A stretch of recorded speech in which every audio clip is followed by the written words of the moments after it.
सुप्रभात। मैं जगेंद्र राणा। धन दौलत वाला दीनहीन, आज इस विषय को लेंगे अपनी आध्यात्मिक चर्चा में। धन दौलत वाला दीनहीन। प्रत्येक व्यक्ति अपनी कुछ इच्छाएं, वासनाएं छिपाए हुए रहता है। ठीक उसी प्रकार जिस प्रकार एक कंजूस अपने धन को छिपाए हुए रखता है ताकि किसी को तनिक भी पता न चले, ऐसी छिपी हुई इच्छाएं और वासनाएं जब दबी हुई अधिक समय तक पड़ी रहती हैं तब वह निकाले नहीं निकलती और संस्कार बनकर जन्म जन्मांतर तक पीछा भी नहीं छोड़ती। इस प्रकार अधिक समय होते हुए व्यक्ति भूल भी जाता है। अधिक समय होते होते व्यक्ति भूल भी जाता है। फल ये होता है कि वो इच्छाएं, वासनाएं अपना कार्यकलाप पूर्ण करने के लिए उपयुक्त अवसर मिलने की बाट देखती है और जब ऐसा अवसर उनके अनुकूल मिल जाता है तब वे अपना कार्य आरंभ कर देती हैं। तो इसके लिए ये नहीं कहा जा सकता कि इसमें कितना समय लगता है, क्योंकि इच्छा और वासनाओं का कोई और शोर नहीं होता। अतः जब जिसका समय आ जाए तभी वो कार्य रूप में परिणित हो जाती है और होने लगती है। और इच्छा और वासनाओं का भोग काल उन्हीं की छुटाई बढ़ाई पर निर्भर करता है और उन्हीं का भोग काल हमारा दैनिक जीवन है। तो उनकी श्रृंखला भी चलती है। भोग काल में हम जो सुख और दुख का अनुभव करते हैं और उसमें लिप्त से हो जाते हैं, उनका सिलसिला भोग का चलता रहता है। गाड़ी के पहिए की तरह कभी ऊपर कभी नीचे होता रहता है। तो इसका अर्थ तो ये हुआ कि सिलसिला कभी समाप्त नहीं होता। समाप्त हो कैसे? एक भोग हम भोग रहे हैं, वो असुख का। मानो हमें सुख और सुविधाएं मिल रही हैं तो हम फूले नहीं समाते। गर्व और अहंकार से दूसरों को कुछ नहीं समझते और दूसरों से ईर्ष्या करने लगते हैं। तो उसका तात्पर्य तो यही हुआ कि उधर भोग के साथ दूसरों के भोग का योग हो रहा है। यदि हम सरल हृदय और मन से इस भोग को भगवान की दया कृपा समझकर अपने आप में बने रहते हैं और भगवान का सहारा और आसरा पकड़े रहते हैं तब तो ठीक था।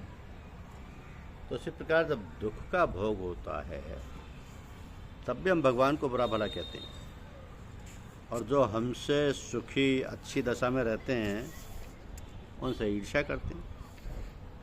तो इस प्रकार यह भोग का सिलसिला कभी समाप्ति पर नहीं आता। इसका उपाय तो केवल यही है कि हम भगवान पर श्रद्धा और विश्वास रखकर जो भी सुख या दुख आए उसको उसी की ओर से समझकर, अपने लिए हितकर समझकर उसको भोगें और उस भगवान का धन्यवाद करते रहें कि प्रभु आपकी बड़ी दया कृपा है जो हमारे भोगों को इतनी सरलता से आप भुगत पा रहे हैं। धन्य है आप और आपकी महती कृपा। इस प्रकार दुख सुख से एक रस बना रहे। तो सब कुछ भगवान को समर्पण करते रहो और उनका स्मरण हर हालत में करते रहो। साधकों को अपनी दशा ऐसी बनानी चाहिए कि वे अपने इष्ट के रूप में ही सबको देखें, वैसा ही सबसे व्यवहार करें और उनकी याद में अपने आप को मिटा दें। ऐसा मिटाएं कि बस वही वही रह जाए और अपना अस्तित्व समाप्त हो जाए। वही हालत हो जाए कि जिधर देखता हूँ उधर तू ही तू है। इस दशा में अभी एकत्व तो नहीं है, अभी द्वैत बाकी है, क्योंकि अभी दो हैं, एक देखने वाला, दूसरा जिसको वो देखता है।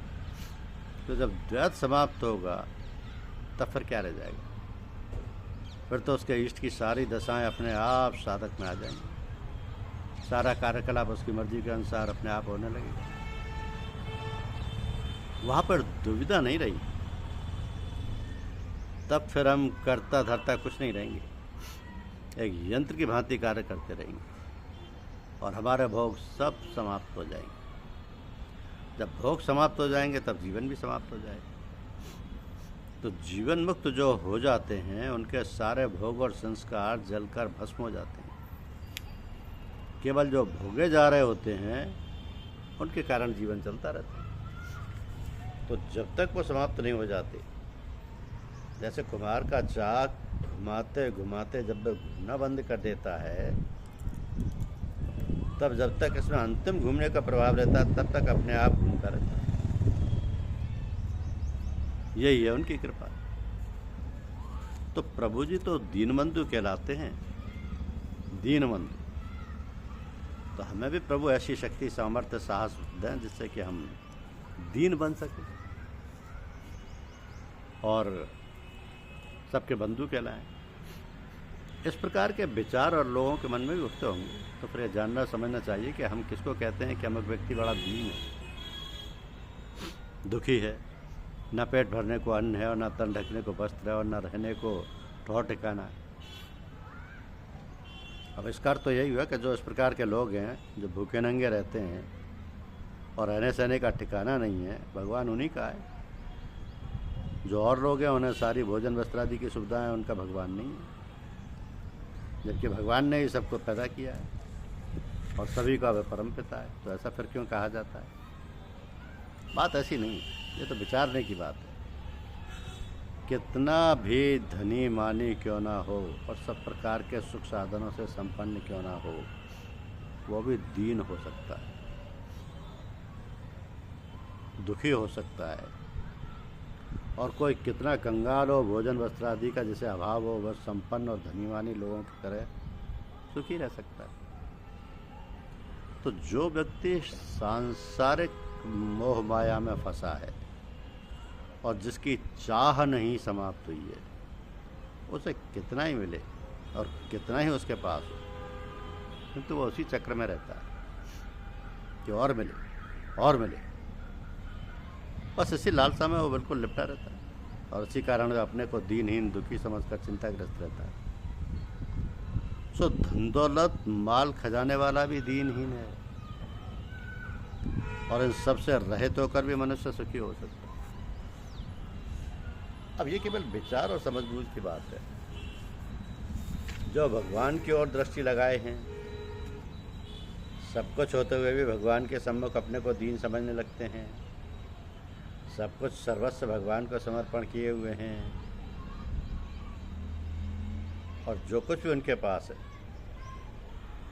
उनको भगवान का समझते हैं और भगवान का समझकर भगवान के निमित्त ही खर्च करते हैं, देते हैं, लेते हैं। जिनके अंदर अपनत्व और ममत्व नहीं है वे सच्चे दीन हैं। और जो सांसारिक दृष्टि से अभावग्रस्त हैं और भगवान की दया कृपा समझकर सब प्रकार के कष्ट झेलते हैं, तो भगवान उनकी ओर दया दृष्टि करता रहता है। अब अंतर केवल ये है कि एक भगवान की शरण में है, भगवान के लिए है, चाहे उसके पास कुछ हो या नहीं। दूसरा आवश्यकता पूर्ति हेतु भगवान की शरण में है। तो भगवान सबको देखता है और प्यार करता है और सबको आवश्यकता अनुसार सब वस्तुएं देता है। किंतु जो भगवान के भक्त हैं, जो भगवान के ही सहारे हैं, जिन्होंने अपना सर्वस्व समर्पण कर दिया, उन्हें भी उनकी आवश्यकता के अनुसार वो देता है। तो जितनी उनकी आवश्यकता है उससे अधिक लेकर वे क्या करें? और जिनके पास पहले से ही अधिक है और वो भगवान का ही समझते हैं, वो औरों को खूब दिल खोल कर देते हैं, क्योंकि वह तो सबको उसी रूप में देख रहे हैं। अतः ये जानना कि कौन दीन है बड़ा कठिन काम है। परमात्मा की जिस पर दया दृष्टि होती है उसे ही ऐसी बुद्धि और समझ देता है। तो परमपिता की दृष्टि सभी पर एक सी रहती है। उसने संसार में जो भी वस्तुएं बनाई हैं सबके लिए समान रूप से प्रस्तुत हैं, किंतु जिसकी जैसी भावना है, जिसकी जैसी कामना है, जिसका जैसा भाग्य है, वो उसी प्रकार प्राप्त करता है। बस बात केवल समझने बूझने की है। जिसकी समझ में आ गया उसका बेड़ा पार है। जिसके पास धन दौलत नहीं है वो भी अमीर है और जिसके पास धन दौलत माल खजाना है वो भी दीनहीन है। समझने की बात। धन्यवाद।